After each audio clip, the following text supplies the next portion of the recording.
সম্মানিত দর্শক শ্রোতা মণ্ডলী, আমি বিডি রহমান কেডি চ্যানেলের পক্ষ থেকে নিকলি হাওর থেকে আপনাদেরকে স্বাগত জানাচ্ছি। নিকলি হাওর বাংলাদেশের কিশোরগঞ্জ জেলায় অবস্থিত একটি হাওর।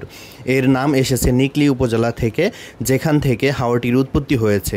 নিকলি ছাড়াও এই হাওরের পরিধি পার্শ্ববর্তী মিঠামাইন, অষ্টগ্রাম ও ইটনা উপজেলা পর্যন্ত বিস্তৃত। এটি রাজধানী ঢাকা থেকে 110 কিলোমিটার দূরে অবস্থিত। এটি বাংলাদেশের অন্যতম বৃহৎ মিঠামাইন জলাভূমি ও জনপ্রিয় একটি পর্যটন কেন্দ্র। দিগন্ত বিস্তৃত জলরাশির বুকে নৌকায় ঘুরে বেড়ানোর আনন্দ পেতে চাইলে চলে আসেন এই নিকলি হাওরে।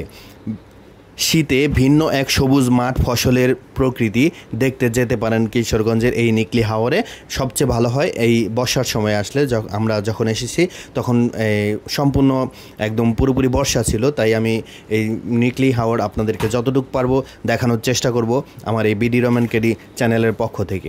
পানিতে দ্বীপের মতো ভেসে থাকা ছোট ছোট গ্রাম, স্বচ্ছ জলের খেলা, মাছ ধরতে জেলেদের ব্যস্ততা, রাতালগুলোর মতো ছোট জলাবন ও খাওয়ার জন্য হাওরের তরতাজা নানা মাছ, এই সব কিছুর অভিজ্ঞতা পেতে চাইলে নিকলির অপরূপ হাওর ভ্রমণ আপনার জীবনে মনে রাখার মতো একটি ভ্রমণ হিসেবে গেঁথে থাকবে। ধন্যবাদ সবাইকে।